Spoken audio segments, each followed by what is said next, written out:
Graduation में पहुंचा और समझ गया कि ठहर के चलने का सुख जो है भागते हुए चलने में नहीं। नींद ना आने का जिक्र कई बार होता है, पाँव में कांटा धंसने का जिक्र कई बार होता है। तो अपनी शैली बनाने के लिए ऐसा ज़रूरी होता है या वो स्वतः ही आपकी कविताओं में ऐसा हो जाता है? हम अपनी कल्पना को, हम अपने स्वप्न को, हम अपने यथार्थ को पूरी तरह नहीं पकड़ सकते। हम जो हैं वो नहीं है, हम लगभग वो हैं जो हैं। कविताएं हैं कि प्रेम घात लगाकर शिकार करेगा, प्रेम श्रापित है। तो मतलब इतनी आपको क्या दिक्कत है प्रेम से? लौटते हुए व्यक्ति के मस्तिष्क में होता है घर, या इंतजार करती हुई गृहिणी स्त्री, बच्चे, नींद, बिछौना, खाना, सुकून, ठहर जाना। लेकिन जाते हुए लोगों के दिमाग में क्या होता होगा? ऑफिस, ट्रैफिक, गाड़ी, जीत, अप्रेजल, प्रमोशन। मैं खुद को राम नहीं कहता, मैं खुद को राम नहीं कहता, पर मेरा भाग्य राम के भाग्य से अलग नहीं। भटक रहा हूं मैं भी, छिप कर रोता हूं, खुलकर हंसता हूं, लौट आने के लिए भटकता हूं। प्रेम, ऊब, तन्हाई और जाने ऐसे कितने भाव जिन्हें समझने का सलीका लिए हुए हमारे आज के जो अतिथि हैं, उनकी कविताएं युवाओं के मन पर अपनी छाप छोड़ रही हैं। नमस्कार, मेरा नाम कौनते जय है और बैठकी के क्रम को बनाए रखते हुए आईना के दूसरे संस्करण में आपका हार्दिक स्वागत एवं अभिनंदन है। आज के जो अतिथि हैं उनके लिए मैं एक शेर पढ़ता हूँ इब्ने मुफ्ती का कि हमने देखा है रूबरू उनके, हमने देखा है रूबरू उनके, आईना आईना नहीं होता। हम स्वागत करते हैं मेरे बड़े प्रिय लेखकों में से एक अनुराग अनंत का। धन्यवाद। आपका स्वागत है। धन्यवाद। आप एक जगह कहते हैं कि घटनाएं जब घटती हैं तो उससे पहले भी धीरे धीरे वो घट रही होती हैं, घटने के बाद और उसके घटने के बाद उससे बाद में जो घटने वाली घटनाएं हैं उनको क्रम बदल देती हैं। तो आपके बचपन की ऐसी कौन सी घटना थी जिसने आपके जीवन में आगे आने वाली घटनाओं का क्रम बदल दिया? नहीं, ये थोड़ा सा ये ग्रांड इवेंट की एक कहानी की पंक्ति ली है आपने। इसमें दरअसल ये है कि जो घटना घटती है, बड़ी घटना, वो छोटी छोटी घटनाओं के घटने से घटती है। तो अगर हमें किसी बड़ी घटना को बदलना है तो उस छोटी घटनाओं का क्रम बदल दिया जाए। तो आप ये कह रहे हैं ऐसी कौन सी घटना घटी जिसने एक बड़ा ग्रांड इवेंट रच दिया? जी, आपके जीवन में वो एक यही है कि जो वैसे तो बहुत सारी छोटी छोटी घटनाएं थी, लेकिन मुझे जो लगता है कि एक क्लास 9th का ही समय था, कक्षा 9 का समय था, जिसमें कविता की छटपटाहट आई थी। क्योंकि मैं देख रहा था कि मैं क्या कर सकता हूँ। क्रिकेट खेलता था, बहुत पैसा लग रहा था उसमें, तो पिताजी का सामर्थ्य नहीं था। पढ़ाई की बात थी तो मैं एक सरकारी स्कूल में पढ़ता था, काली प्रसाद इंटर कॉलेज, जहाँ पे पढ़ाई से अधिक हिंसा थी, लड़ाई झगड़ा था। तो 9वीं के बाद मैं गया ही नहीं कॉलेज, क्योंकि वहाँ जाने का अर्थ है कि आप अपराध की दुनिया में चले जाएंगे पढ़ाई के तरफ। फिर मैं सोचता था मैं क्या कर सकता हूँ, तो ना कोई वहाँ पे पढ़ाई लिखाई का माहौल था, न थिएटर था, कविता का माहौल था। क्योंकि निराला जिस जगह पे रहते थे उसकी दूसरी गली में मैं रहता था। तो निराला की बातें सुनाई देती रही, लोग बताते थे निराला के बारे में पढ़ा भी मैंने, तो बड़ी फिनोमिना लगी मुझे कि अरे यार इतनी बड़ी घटना थी निराला। तो मुझे ऐसा लगता था कि मैं निराला अगर इस तरह से मरने के बाद भी जीवित हो सकते हैं तो कविता मुझे कम से कम पहचान दे सकती है। मैं कविता लिखने लगा। वो घटना थी कि एक पत्रिका, मेरे भाई, चचेरे भाई के जीजा जी ने एक पत्रिका में उसकी कविता छपवा दी।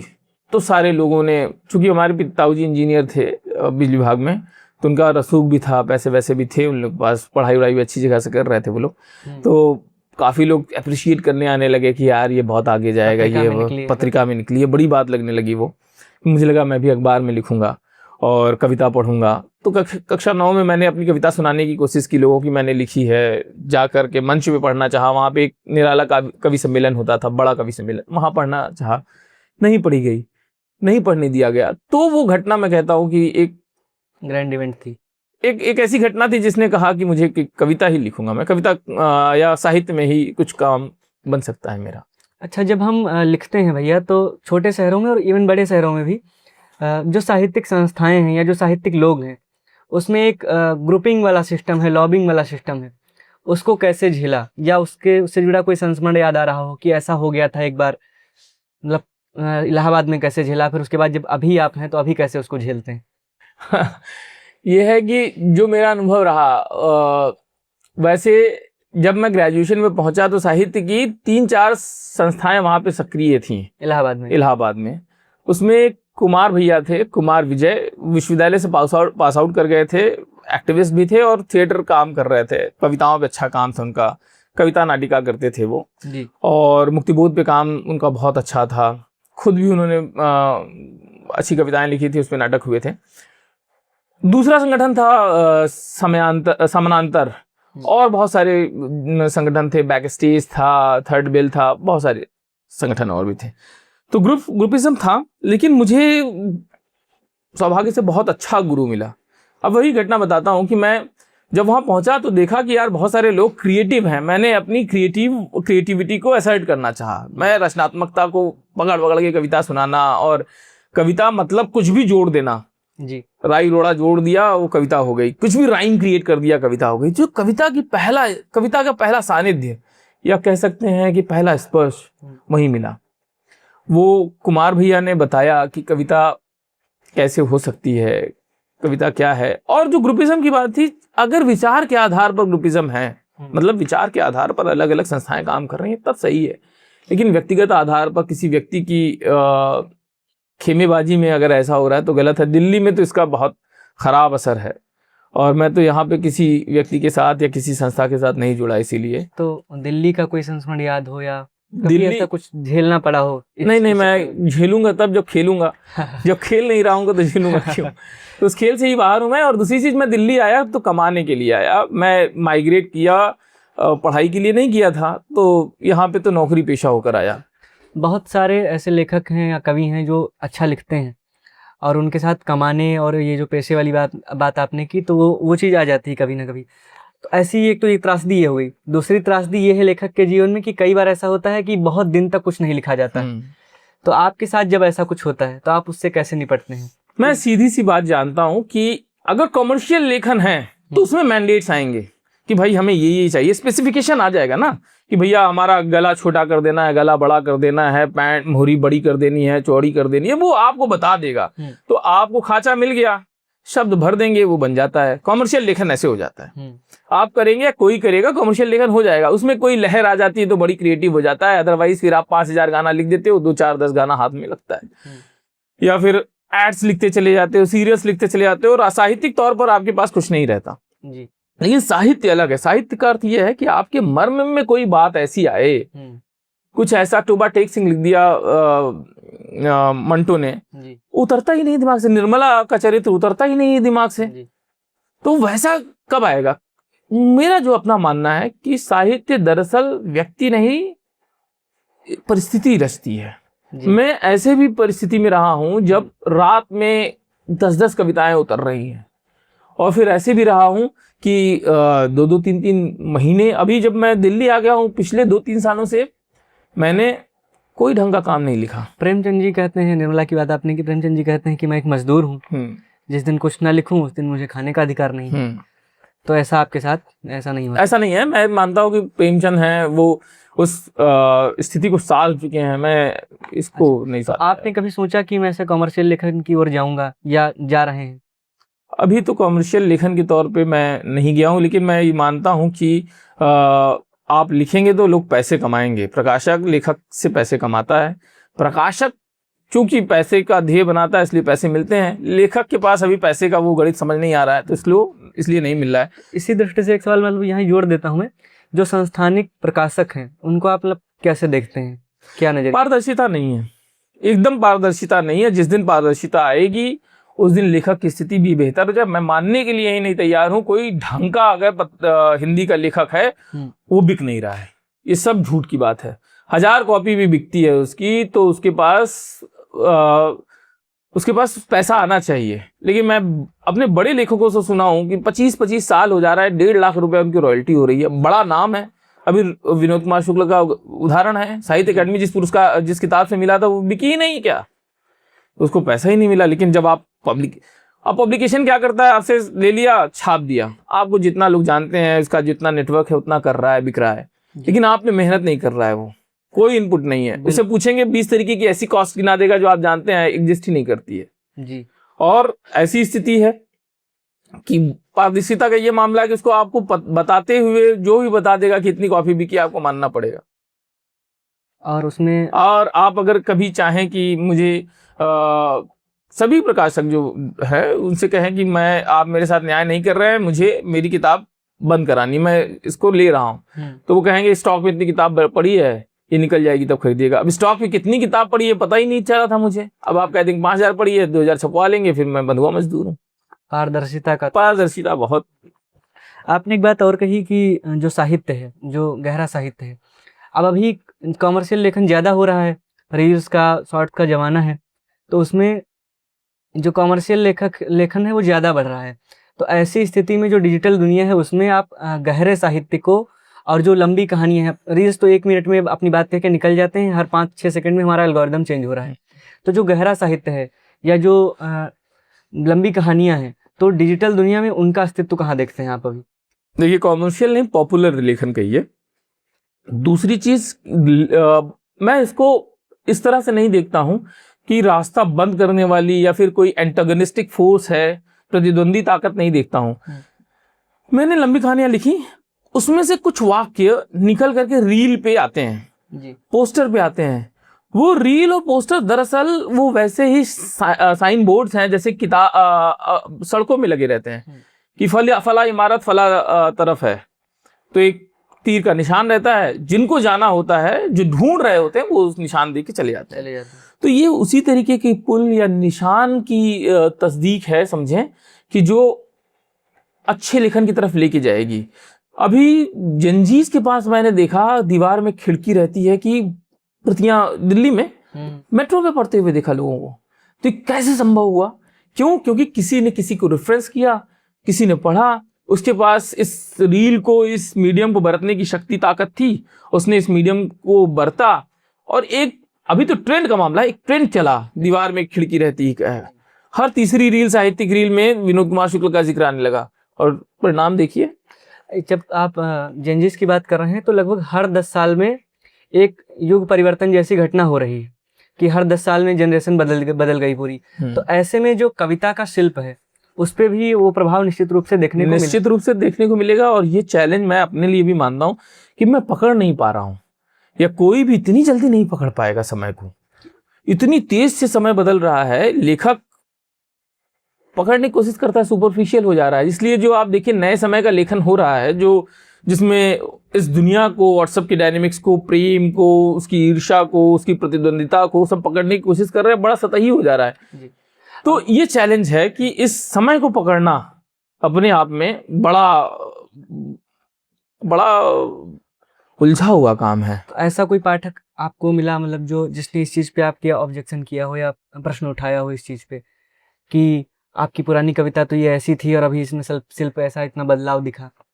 ऐसे पाठक मिलते हैं। मैं तो ये कहता हूँ कि मैंने कभी भी अपने लेखन को लेकर जब मैं ग्रेजुएशन में पहुंचा, समझ गया कि ठहर के चलने का सुख जो है भागते हुए चलने में नहीं है। क्योंकि जब भागते हो आप, तो आप हांफते हो, पसीना बहाते हो, और एक तरीके की जल्दीबाजी से जूझ रहे होते हो। लेकिन जब ठहर कर चलते हो तो वो जो दृश्य है, उससे वो आपको मीनिंग उपजाते चलते हो, मतलब अर्थ उपजाते चलते हो, किसान की तरह चलते हो जी। तो जब मुझे ठहर कर चलने का सुख पता चला, तो मैं बहुत इत्मीनान से अपने शिल्प को, अपने आप को, अपने जीवन को, अपने आसपास को समझने लगा।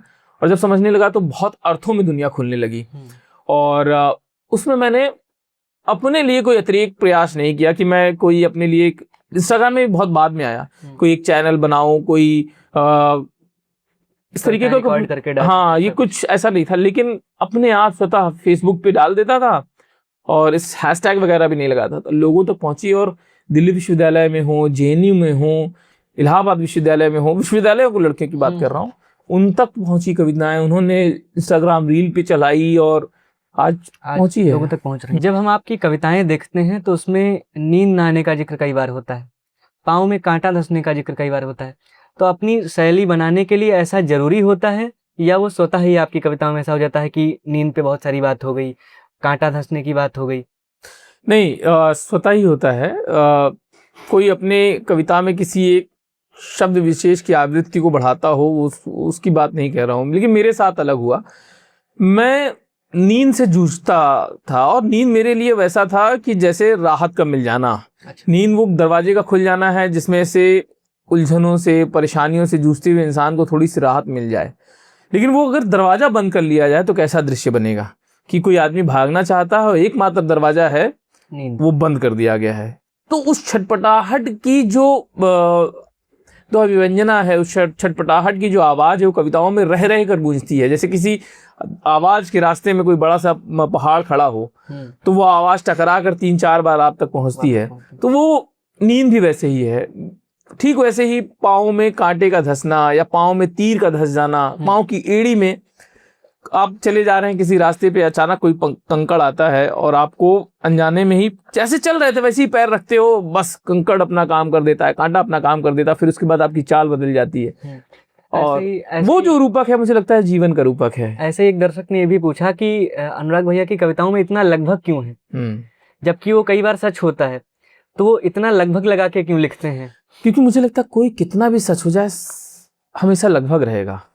हम अपनी कल्पना को, हम अपने स्वप्न को, हम अपने यथार्थ को पूरी तरह नहीं पकड़ सकते। हम जो हैं वो नहीं है, हम लगभग वो हैं जो हैं। तो वो जो लगभग है यथार्थ की बड़ी सटीक परिभाषा है। और क्या होता है कि हिंदवी को मैंने 11 कविताएं दी थी लगभग शीर्षक से, लेकिन उन्होंने अलग अलग छाप दिया, तो उनको किसी को पढ़ने पे ये लग सकता है कि 11 लगभग पढ़ लेते। हाँ, 11 लगभग कविताएं आ जाए तो वो एक ही शीर्षक पे 11 कविताएं हैं। और ऐसे ही कविताएं हैं कि प्रेम घात लगाकर शिकार करेगा, प्रेम श्रापित है। तो मतलब इतनी आपको क्या दिक्कत है प्रेम से? प्रेम से दिक्कत नहीं है। देखिए, इस पे तो मैं चाहूंगा क्लियर हो कि प्रेम जिस तरह से मार सकता है उस तरह से कोई नहीं मार सकता। प्रेम सबसे घातक हथियार है और सबसे असरदार औषधि भी। प्रेम की परिभाषा पूछी जाए अगर, तो प्रेम की परिभाषा क्या होगी?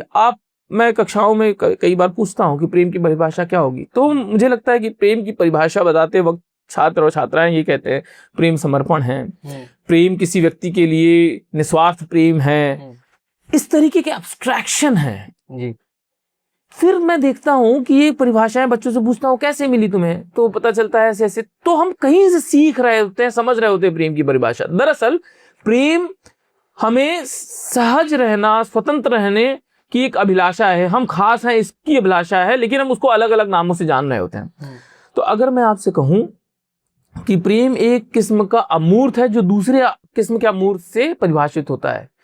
प्रेम को हम जब परिभाषित करने आते हैं तो उसको कहते हैं सत्य है, वो ईश्वर है। हाँ। और फिर कहते हैं कि ईश्वर क्या है, तो ईश्वर प्रेम है, प्रेम ईश्वर है, प्रेम सत्य है। तो एक अपरिभाषित दूसरे अपरिभाषित से परिभाषित हो रहा है, एब्स्ट्रैक्ट है। तो उसमें सहूलत इस बात की मिल जाती है वो कैसा भी रूप धारण कर सकता है और रूप धारण करके आपके जीवन में प्रवेश करता है जी।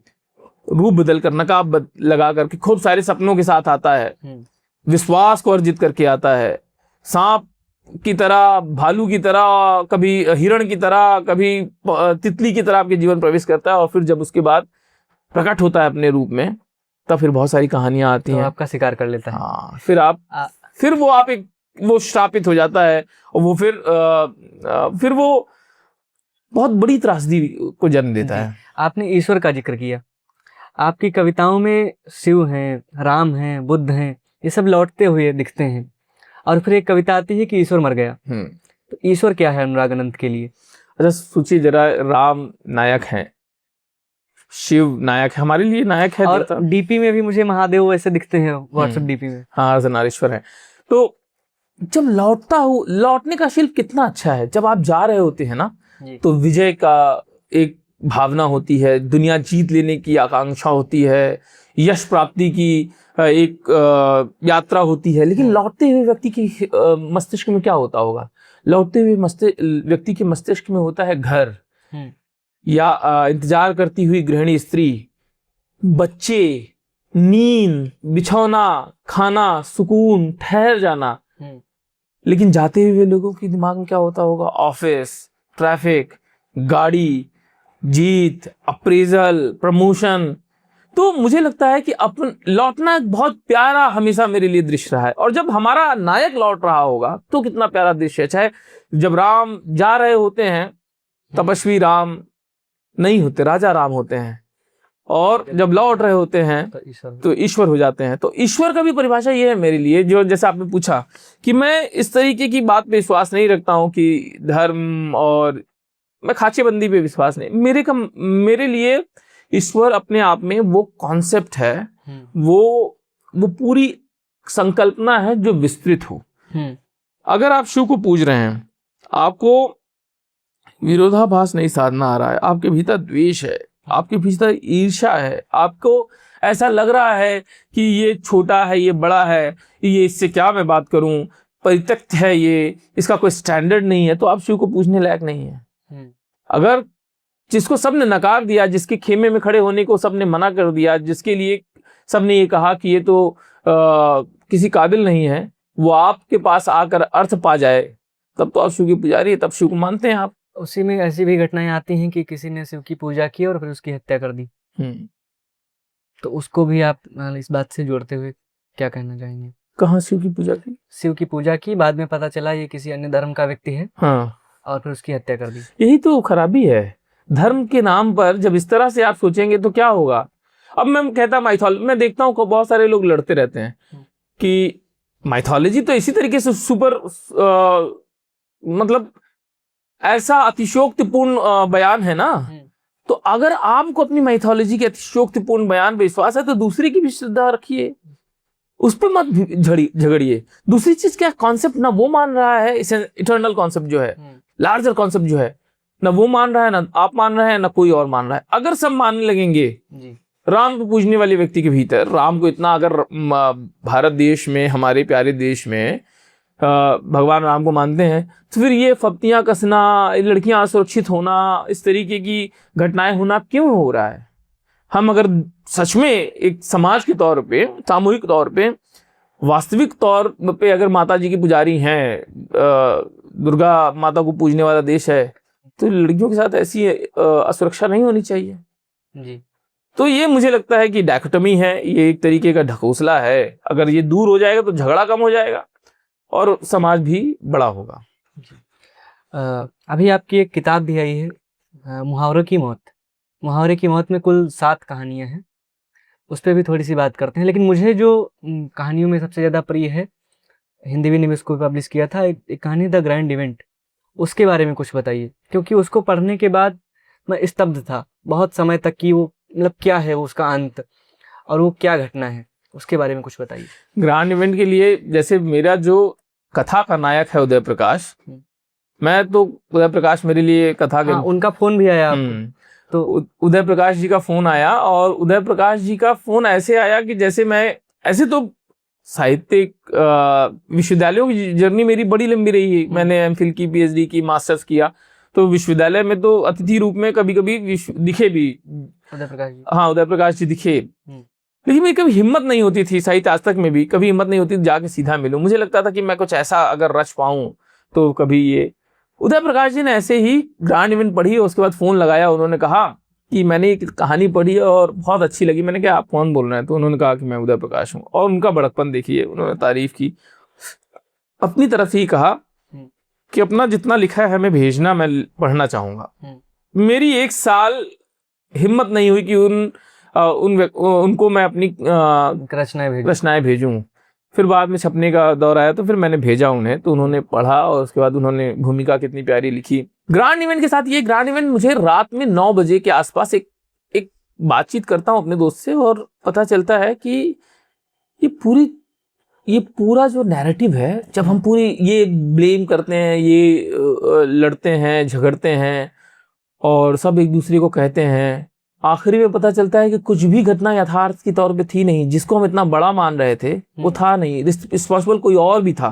तो पूरी दुनिया एक अमूर्त, एक अब्स्ट्रैक्ट से भरी पड़ी है। जिसको हम नायक मान रहे हैं वो खलनायक हो जा रहा है, खलनायक को हम नायक मान ले रहे हैं। कभी भी कोई भी बदल सकता है। तो एक तो ये भाव है उसमें कि आप आखिरी तक नहीं पता कर पाएंगे कि वो जो पार्क में बैठा हुआ है व्यक्ति, जो अभी तक कहानी सुना रहा था, वो स्त्री है कि पुरुष है, वो क्या राजीव की बहन है जिसने आत्महत्या कर ली थी खीर खा के, या स्वयं राजीव है, या कौन बता रहा है। और जब तक वो थानेदार नहीं कहता है, हाँ, तब तक वो मतलब छिपा रहता है। हाँ, छिपा रहती है। तो अभी तक जो बता रही है, जैसे वो कह रही है कि कोई भी घटना वो एक इन पे नहीं, सीधा नरेशन देती ही नहीं है। किसी एक घटना की मल्टीपल नरेशन हो सकता है, लेकिन एक आदमी इतना विस्तृत हो जाए कि वो सारे मल्टीपल नरेशन बोले कि हो सकता है ये भी हो गया, हो सकता है ये भी हो गया, तो एक कंफ्यूजन क्रिएट होगी। दरअसल यही जीवन का कंफ्यूजन है। और जब उस कहानी को हम देखते हैं इस बात में जोड़ते हुए, तो उसमें लगता है कि जो घटनाएं हैं उनके पीछे किसी ना किसी दंगे का हाथ है, चाहे वो भावनात्मक रूप से रहा हो, शारीरिक रूप से, चाहे आग फैली हो, कुछ भी। और हर दंगे के आधार में कोई ना कोई कुंठा है। तो आपकी रचनाओं के आधार पे और आपके निजी जीवन में भी आपके लिए कुंठा क्या है? कुंठा ना बहुत जरूरी किस्म की एक भावना है जो कवियों में होती है। समाज इस तरह से होना चाहिए, ऐसा नहीं है, उसकी कुंठा। मुझे इस तरह से होना चाहिए, मैं ऐसा नहीं हूं, उसकी कुंठा। और कुंठा दरअसल कहीं डिफिसिट है, उसको पूरा करने की जो ललक है वो कुंठा है। मेरे लिए कुंठा क्या है, मैं ये मानता हूं कि मेरा जो बेस्ट वर्जन है वो यथार्थ में नहीं आ पा रहा है, तो उसकी एक कुंठा है। और वो जो बेस्ट वर्जन है वो मेरी कविताओं में आता है। मैं वहाँ पे ज़्यादा मानव हूँ, वहाँ पे ज़्यादा लिबरल हूँ, मैं वहाँ पे ज़्यादा डेमोक्रेटिक हूँ, सब कुछ वहाँ पे ज़्यादा है और जीवन में कम है। ये हमेशा होता है, जीवन में कम, वहाँ ज़्यादा।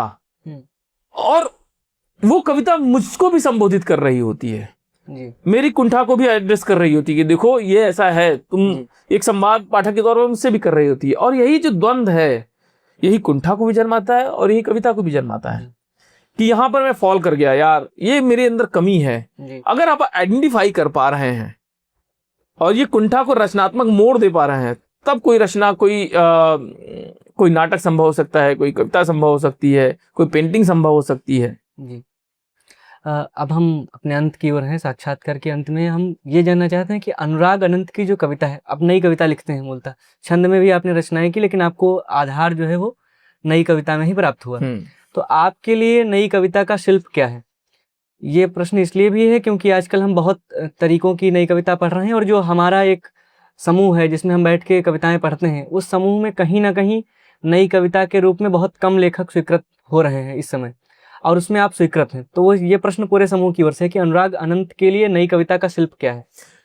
नई कविता का शिल्प कोई एक ऐसा डिफाइन शिल्प नहीं होगा कि जैसे आपको मैं बता दूं इतनी मात्रा इस पंक्ति में, इतनी मात्रा इस पंक्ति में, सोरठा की तरह किसी तरीके मात्रात्मकता का कोई सिद्धांत होगा, दोहा की तरह मात्रात्मकता का कोई सिद्धांत होगा, नहीं।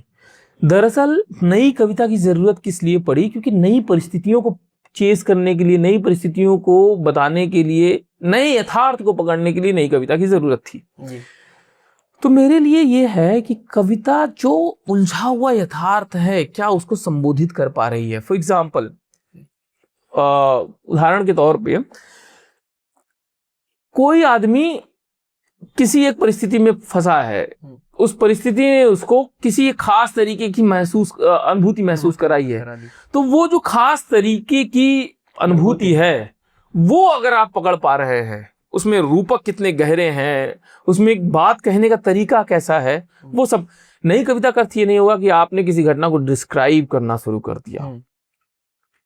तो ये है कि रूपक आपके कैसे हैं, संकेत में किस तरीके की भाषा आप प्रयोग करते हैं वो। और जब हम घटना प्रधान लिखते हैं तो वहाँ पे एक सवाल ये भी है कि जो पुराने लेखक थे हमारे, वो थोड़ा इमेज कॉन्शियसनेस से बचते थे, अभी वो चीज़ ज़्यादा देखने को मिलती है। तो ये क्या जरूरी चीज़ है, जब आप समाज को लिख रहे हो या आप घटना प्रधान कुछ भी लिख रहे हो, तो ये चीज़ रखी जाए? तो मेरे साथ तो नहीं है। मैं तो दरअसल इमेज कहाँ देखते हैं आप? आईने में ना। तो किसके आईने में देख रहे हो अपनी तस्वीर? मैं तो अपने आईने में देखता हूँ, और मैं अपने आईने में देख रहा हूँ तो स्वयं मैं देख रहा हूँ। अब मैं अपने आईने में तस्वीर देख रहा हूँ, किसी तीसरे आदमी को दिखाऊंगा नहीं कि देखो मेरे आईने में मेरी तस्वीर ऐसी है। तो मैं किसी आईने में कैसा दिख रहा हूँ वो मेरे लिए मायने नहीं रखता। हो सकता है कि कोई दलित आईने वाला व्यक्ति, कोई ब्राह्मण आईने वाला व्यक्ति, कोई राइट विंग लेफ्ट विंग आईने वाला व्यक्ति मेरी तस्वीर कुछ और देख रहा हो। मेरे अपने आईने में मेरी तस्वीर कैसी दिख रही है मुझसे उतना मतलब है। मैं किसी के नैरेटिव में, किसी स्थापित विमर्श का हिस्सा नहीं होना चाहता हूँ। मेरे भीतर एक उलझा हुआ यथार्थ है, मेरे सामने एक उलझा हुआ यथार्थ है। इस उलझे हुए यथार्थ के बीच एक पुल है, एक संवाद है, उसी को मैं गाते कहते साहित्य रचना चाहता हूँ। तो हम सारे लोगों का अनुरोध था एक कि जब आप हमसे बातचीत करें तो अपनी कोई प्रिय कविता, इतनी सारी कविताएं हम लोग पढ़ते हैं, ग्रुप्स में डालते रहते हैं, पेज पे डालते रहते हैं, दीवार पत्रिका में भी कविताएं लगती हैं। आपकी जो प्रिय कविता हो कोई जो आपको बहुत अच्छी लगती हो अपनी कविता कि अरे यार ये क्या लिखा है मैंने, वैसी कोई कविता, उसका वाचन। अभी आपने कविता सुनाने के लिए कहा, तो बहुत सारी कविताएं जो हैं वो मंच पे आ चुकी हैं। मुझे लगता है कि जो मेरे दिल के करीब है और मुझे अच्छी लगती है और मैंने कहीं पढ़ी भी नहीं है और ज़्यादा उसको रिकॉर्ड नहीं किया गया है, जी। मैं सुनाता हूँ। उसका शीर्षक है उदासी का शिल्प। शिल्प।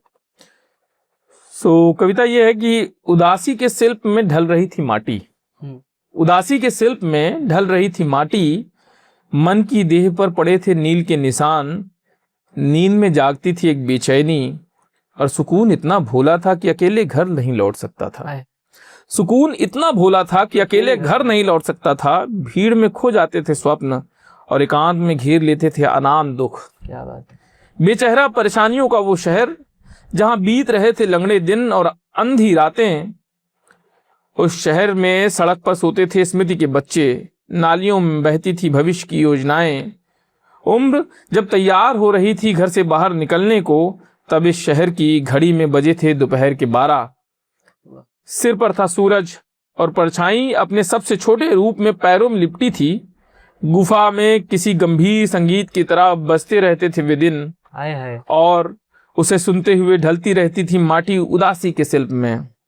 चाक पर धरा रहता है अतीत, उसे नचाता रहता है वर्तमान, और दुख के बर्तन बनते हैं न जाने किन दिनों के लिए।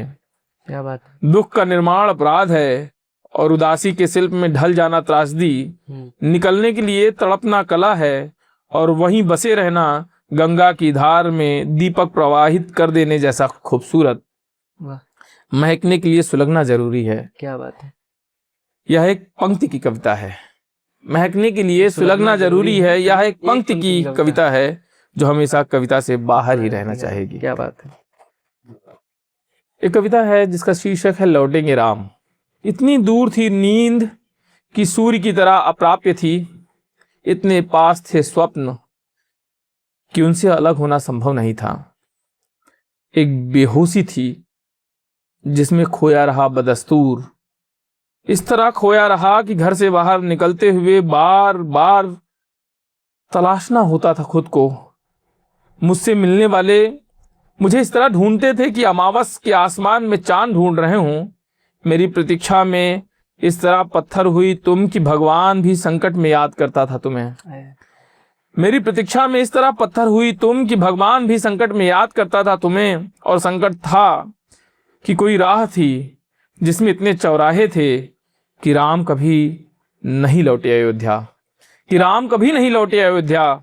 एक कुम्हार जिसका नाम नहीं जानता मैं, एक कुम्हार जिसका नाम नहीं जानता मैं, मन की माटी से बना रहा है दिया कि एक दिन होगी दिवाली, लौटेंगे राम, फलित होगी प्रतीक्षा। तुम पत्थर से नदी, नदी से स्त्री बनोगी। मैं खुद को राम नहीं कहता, मैं खुद को राम नहीं कहता, पर मेरा भाग्य राम के भाग्य से अलग नहीं। भटक रहा हूं मैं भी, छिप कर रोता हूं, खुलकर हंसता हूं, लौट आने के लिए भटकता हूं। अब हम अपने साक्षात्कार के अंत की ओर चल रहे हैं, तो दो विशेष प्रश्न जो हम सारे अतिथियों से पूछते हैं। एक, कोई ऐसा अनुभव जो आप अपने जीवन से हमेशा सहेज कर रखना चाहते हो अपने पास, और एक कोई ऐसा अनुभव जो आपको लगता है कि यार ये तो नहीं होना चाहिए था, आप उसको डिलीट कर दें। जब मैं पहली बार 10वीं पास हुआ था, वो जो अनुभव था वो हमेशा मैं चाहता हूँ कि मेरे साथ रहे, और पिता के साथ जो भी अनुभव हुए मेरे, मैं चाहता हूँ डिलीट हो जाए। एक सवाल और जो हम अपने अतिथियों से पूछते हैं वो ये कि जो हमारी संस्था है या जो हमारा काम है उसमें उनका कोई एक सुझाव जो उन्हें लगता है कि इनको ये चीज़ करना चाहिए, इन बच्चों को ये करना चाहिए, क्योंकि एक बच्चों की एक फौज है ऐसे कह लीजिए जो छिटपुट काम छिटपुट करते हुए आ रही है और जिनका कोई ऐसा उद्देश्य नहीं है कि हमें पहचाना जाए, हमें जाना जाए, तो और वो अपना काम कर रहे हैं, गिलहरी प्रयास वो लगातार कर रहे हैं, तो उनके लिए कुछ। मुझे लगता है आप लोग बहुत बेहतर काम कर रहे हैं, और मैंने जितना भी देखा है वो सारे बच्चे ग्रेजुएशन और मैक्स मास्टर्स, कुछ सीनियर पीएचडी के हैं, और इस तरह से लखनऊ विश्वविद्यालय की एक टीम निकलती है और अपना खूबसूरत हस्तक्षेप करती है साहित्य के वितान में, साहित्य के पूरे परिदृश्य में, बेहतर है। मुझे लगता है कि थोड़ा सा मुख्य धारा की जो लिखने वाले पढ़ने वाले लोग हैं उसमें बहुत सारे लोग काम कर रहे हैं। जी आप थोड़ा सा लोक की तरफ भी एक आईना, अपना आईने का रुख करिए, जी ताकि लोक के जो सर्जक हैं उनको भी एक मंच मिल सके। उधर तरफ मुझे लगता है कि कार्य करने की आवश्यकता हाँ, है। थोड़ा निश्चित रूप से हम इस पे काम करेंगे। लोक के लिए हमारा एक वो चलता है लोकवाणी, अच्छा, तो उसमें भी हम लोग जो लोक कथाएं हैं उनको लोगों तक लाने का प्रयास करें, लेकिन जो ऐसे लोक में कवि हैं, जो लेखक हैं, उनको भी हम आगे मंच देने का प्रयास करेंगे। आज की इस चर्चा में हमारे साथ थे लेखक अनुराग अनंत। आपका बहुत बहुत धन्यवाद कि आप इस चर्चा में और इतनी सुंदर तरीके से आपने प्रश्नों का जवाब दिया, और पूरी आईना की जो टीम है उसको मैं धन्यवाद देता हूँ कि उन्होंने इस चर्चा को सफल बनाया। बहुत बहुत धन्यवाद।